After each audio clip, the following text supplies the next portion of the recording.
Good afternoon, everyone. We are the Group 3. I will give the floor to reporter Miss Gia Amor. Good afternoon, everyone. My topic today is about project implementation and monitoring in Section 4. But first, let's talk about what is project implementation. So, it is the implementation phase of a project plan that focuses on taking action. And project monitoring means ensuring that the project is going as planned and the tasks within the project are being completed. So to implement, buot pasabot imo jung sugdan gid nimo imong project and monitoring imo jung gina check ang dagan sa imuhang buhat na project. During implementation, the project should be continuously detoured to track project performance and developments and extreme factors. These are four main reasons for undertaking monitoring and evaluation activities. Number one, accountability. Through monitoring outputs, outcomes, and impact, an implementing agency can demonstrate efficient and effective use of funds. So it is very important that we should be responsible in terms of monitoring our project and to make sure that it is well organized and effective para dili masayang atong gigamit na funds. And next is number 2, improve performance. Monitoring and evaluation help identify shortcomings or inefficiencies in the project strategy, approaches, and implementation, which can in turn lead to readjustment and improvement. As a manager, we should be able to develop and improve our performance so that we will have a good leadership development o para padayon pod na ma-develop ang atong skills aron na makakontribute sabta og clear nga vision para sa ato ang team. Next is number 3. Learning proper documentation helps both the specific project or program but can also be shared with other implementers. So this is very essential to quality and process control para aware ta sa paghatag og instruction sa atong team na understandable jud og para mag-guide nato sila na ing-ani di atong gusto nga result sa atong project. Number 4, communication, monitoring, and evaluation provide an opportunity for dialogue with different stakeholders and inform policy formulation. This is also important. As a manager, we should learn to communicate with our project team so that if there's an issues or changes, we can able to address it properly. Next will be project procurement management. But first, let's talk about what is procurement. So it is the process of purchasing goods or services, usually in reference to business spending.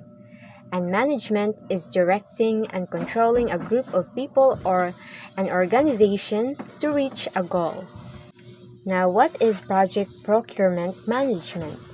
So it is the creation and maintenance of relationships with external resources needed to complete a project. It is common, especially sa business, kaya about ni siya sa pag-maintain o connection o pakig-negotiate sa mga different companies na makamit sa imong kinahanglan sa plano ni mga business.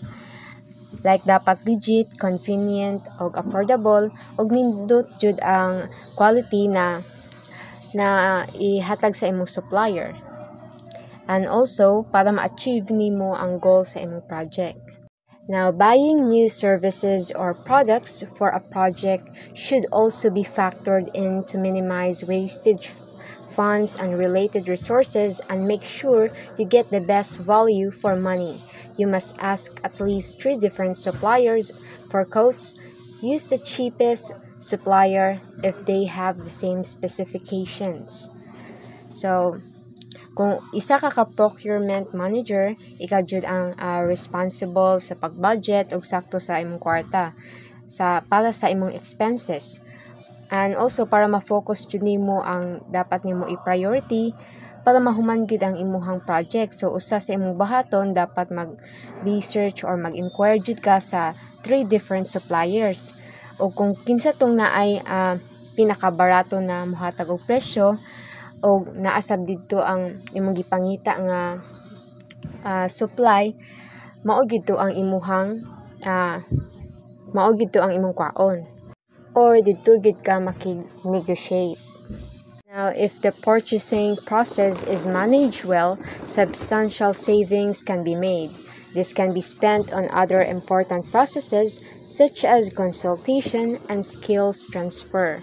Kung maayo nato pag-budget ang atong angay palito na resources, so magamit pa gyud nato ang atong ubang budget para sa importante nga butang like consultation and skills transfer, which is important pod sa project manager para ma-enhance pa og ayo iyang skills o para magamit pa niya na skills in another project na pod. If a project is not managed properly, then cost can spiral out of control. Project will suffer as a result of a lack of resources. Of course, kung dili nato matarong og budget ang atong para sa resources o mga labor, so naay tendency nga ma-delay ang imuhang project or dili gid siya mahuman kay kulang man ang imuhang budget. So typical cost components mao ni ang imong angay budgetan para sa imong project. So first is labor, overhead, materials, supplies, equipment rental, general and administrative, and profit if applicable, which is mao gyud ang needed pods para mahuman gyud ang imuhang project. And now, I'll give the floor to Angel Escobar. Project monitoring. The project manager needs to be constantly aware of what is going in the project. So as a project manager, we need to make sure or constantly aware of what's going on to our project because it involves tracking the following. Project, the use of the organization resources. So project, at magkwanta og project, dapat natay use or kanang panghinanglanon nga atong baton. Tracking strategies and actions being carried out or figuring out what new strategies need to be taken to ensure progress towards the most important result. So sa tuang magkwanta og project, dapat natay ginakuan nga strategies or para ma-carry atong unsa jud ang atong gusto bitaw nga ma-ensure ang project towards our important results. Kanang gusto ta nga kanang ginindot og results ang atong project, dapat magkwanta og strategy nga kwan siya resilience nga pangwan, especially to monitor a project effectively. You need to first compare actual outcomes with prediction outcomes. So naman jud na ang possible nga outcomes jud nga mahitabo or ma-predict nato if makakwanta og project na ay outcomes if ever nga dili siya maayo or naay possible nga kwan. Check the output. First, we need to know or kanang kwan sa output. Collect, record, and report information to all the relevant stakeholders and parties. So, as a project manager or sa project monitoring, dapat sa tagsa na to nga kuan na magkuha ta og record or report sa or relevant to other stakeholder. Check the importance of the project regularly. So naaman jud ni daari kanunay i-check. Take regular photographs or project activities as kanang sa nay project activities nga ma-take as regularly summarize the result of the indicators and hold regular meetings to review and monitoring information. So naman diri magkuman sa monitoring, magtapok man na para sa atong monitoring or to review the monitoring information. And now, for the next reporter is Evelyn Lagoso. Result-based monitoring and evaluation. Result-based management or RBM is a comprehensive approach to project management nga nag-emphasize sa importance of clearly defined outcomes and the systematic methodologies and tools required to measure and achieve those outcomes. Nag-serve siya as a framework nga align sa activities with intended results, ensuring nga ang all project efforts ma-contribute toward the desired objective. Key features of RBM. Broad Management Strategy. RBM is not merely a set of tools but a broader strategy aimed at enhancing performance and delivering tangible results. Nag-provide ni siya og coherent understanding of the relationships between sa resources, activities, outputs, outcomes, and impact. Learning risk management and accountability. Ang RBM is nag-emphasize continuous learning throughout the project life cycle. Nag-encourage siya sa stakeholders to assess risk and implemented strategies to mitigate them, thereby enhancing accountability for results achieved. Ongoing process. Good RBM is not one-off event, but rather an ongoing process that includes constant feedback, learning, and iterative improvement. This dynamism allows organizations to adapt to changing contexts and needs. Eternal focus on results. While RBM encourages our organizations to consider the outcomes for stakeholders, its primary attention is on the eternal results and performance within the organization. Identifying and measuring organizational effectiveness is critical in understanding how well projects are performing and where improvement can be made. For the next reporter is C.T. Kandutan. Common types of monitoring. 1. Results monitoring. Tracks effects and impacts. So, basically, it's all about the result. Example, ani kaya ang pag-feeding program activity every week. Antaw ninyo ang mga resulta if ang mga malnourished na bata. Ana nga place, ninyong gi-feedingan kaya nga normal na ba ilang timbang after pila ka bulan nga pag-feeding, or at least nagamay na lang ba ang mga malnourished anak nga lugar. 2. Process activity monitoring. Tracks the use of activities and resources, the progress of activities and the delivery outputs. It examines how activities are delivered, the efficiency in the time and resources. So example ani kay sa construction projects, diri lang tawon sa process if nasunod ba ang schedule sa pagpanday or paggamit sa mga materials. Basta kay diri i-monitor if sakto pa ang progress sa activities nga ginabuhat.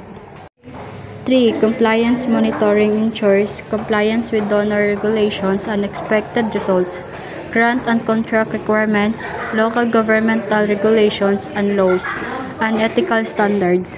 So basically, dapat ang program or projects kay ga-comply sa mga balaod. Example na usa ka NGO, non-government organization project need i-monitor if kaning nga project ilang i-implement kay kasunod ba sa mga patakaran sa gobyerno, na na-comply ba nila ang mga requirements aron ma-implement ni ilang projects and others, etc. 4. Context situation monitoring tracks the setting in which the project program operates, especially as it affects identified risks and assumptions, but also any unexpected consideration that may arise. It includes the field as well as the larger political, institutional, funding, and policy context that affect the project. Basically, before mag-start og project, activities or programs dapat mag-background check asa mo or situation monitoring sa inyong situation place. Kay mintahay kamong organization kay Team Blue, but kung gusto mo magpa-feeding baka or unsa man nga activities inyong ginaplano ning isa ka lugar, maningkol for example, pero tanan di ay sila ana nga place kay majority Team Orange. Labaw na ang kapitan, idematic nga yung welcome og inyong plano nga project ana nga lugara. Ibasin makaingon sila nga gusto lang jud mo show off or mang-recruit lang jud mo og tawo aron mo vote sa inyong chosen leader.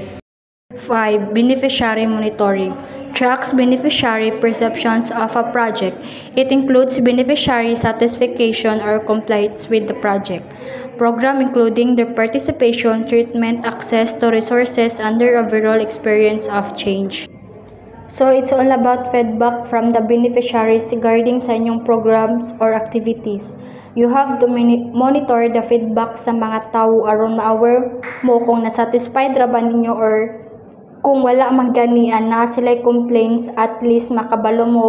So in the future dili na ninyo maotro pa ang actions or something nga nakapa-display sila ha. In that way, ma-improve sab ninyo ang mga angay ninyo i-improve. Number 6, financial monitoring. Accounts for cost by input and activity within predefined categories of expenditure. Example ani pag-monitor if nagamit bag sakto ang budgets. Mintahay sa pag-training program, i-monitor ninyo if sakto ra ang budget para sa materials nga kailangan anak nga training, instructors fees para sa trainer ug bayad pod sa venue. Number 7, organizational monitoring. Tracks the sustainability, institutional development, and capacity building in the project and within its partners. Example is a livelihood programs. I-monitor if nagkaroon ba ng enough training ang mga partner organization nila para may patuloy ang mga projects ilang nasugdan even after mahuman na ilang pag-funding. For the next reporter, let's give the floor for Gia Amor. Next is best practices in monitoring. Monitoring data should be well focused to specific audiences and used necessary and sufficient. So, audience monitoring is a critical process that involves collecting and analyzing and interpreting data to make a sufficient result. So, dapat jud na focus lang ka kung unsay kinahanglan sa imong specific audience ug na ma-meet jud nimo kung unsay ilang gusto mahitabo sa ilang project. Next, monitoring should be systematic based upon predetermined assumptions. Dapat step by step, nagsunod gid ka sa imong plano, sa imong decision na gusto mahitabo sa imong project. And monitoring should also look for anticipated changes with the project and its context. Dapat aware sab ka na naay posibilidad na naay mausab sa imong project, labi na naay mga circumstances, so na need jud pag-uhon, so di jud malikayan pod. And monitoring needs to be timely, so information can be readily used to inform project implementation. So dapat na jud kay exact date or schedule sa pagsugod nimo sa imong project, o kung kano sa jud nimo plano na dapat mahuman gud ni aning nga date or aning schedule. And also dapat i-inform nimo ang mga labor ug maghatod og mga resources para on time gid nila ma-deliver ang need nimo na supply. Monitoring should be participatory, involving key stakeholders. Dapat jud na mag-build kag strong relationship sa imong key stakeholders or vendors kay makatabang sad ni sa imuha para matagan kag discount, and of course maka-gain ka og good relationship o makig-negotiate sa imong stakeholders, and ma-receive nimo ang product on time and makuha gyud nimo ang right product na kinahanglan nimo. For the next reporter, let's give the floor for Missy Baba. Traditional versus result. Base M&E. Traditional. Answer the question. Did they do it? Nahimo ba nila? Did they mobilize the needed inputs, funds, resources, strategies? Did they undertake and complete the needed activities?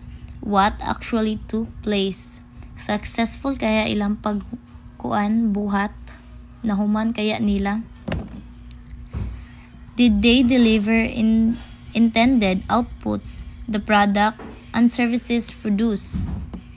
Na-achieve ba nila ang mga purpose or aim sa project? Na-produce ba nila ang produkto o ang mga serbisyo?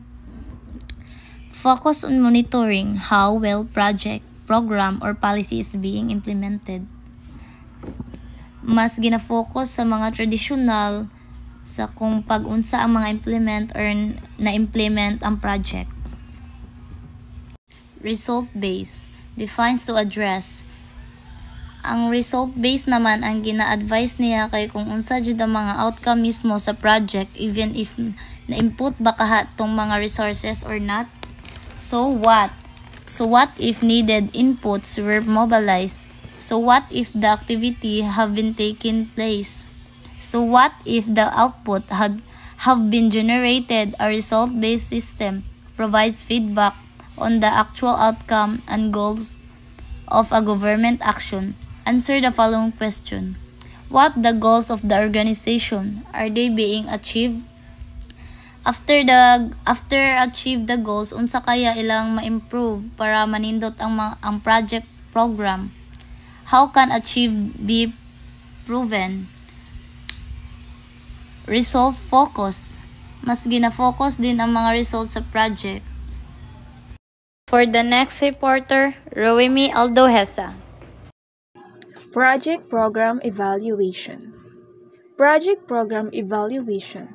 It is a systematic study using a participatory action research to collect and analyze data in order to determine project performance. So kanisya, meron siyang strong program evaluation na mag-help na ma-identify yung best investment na kinakailangan nimo sa gagawin mong establishment na mag-sustain din siya from optimal practice. Then na din siya goal na ma-increase yung magamit ang evaluation data tsaka ma-continue jud ang program at ma-improve pa yung agency-wide na meron sa iyong program evaluation. Project review and evaluation is an important component of project cycle management. Reviewing and evaluation projects allows on the one hand their performance and effects to be measured. On the other, it is crucial to learn from experience and adjust interventions, share lessons, learn with others, and inform policy. So, kanisya na project is mag-help siya sa imuang team. Then, mag-focus sila sa mag-made ng mistakes or mga wrongs, and mag-learn din siya ng mga situation na mas mapabetter pa yung next project. Success din siya na ma-initiative ang imong malaman ang mga areas na saan ka ba nag-improvement, and also maka-evaluate sa present project nimo na determine unsa na track and determine success siya sa kumpleto ang project, or ang team nimo is ma-identify ang lesson learned within the process. Project ending closing. The hardest part for the project manager is to ensure that the project is wrapped up properly. The project manager must ensure that all the project objectives or tender requirements have been met. Kani siya, naghatag siya na mayroon siyang formal end sa imong project. At nagpo-provide din siya ng concrete plan for your next steps para makapag-start ka na for a new project. And also to improve your work, incorporating lesson learned into future projects. First is complete the plan Gantt chart with the actual Gantt chart to establish how accurate the planning tool was. Second, compare the difference between the resources allocated and the actual resources used to establish how realistic planning was. Third, compare the difference between budgeted costs and the real costs. 4. What mistakes were made? What was done to fix them?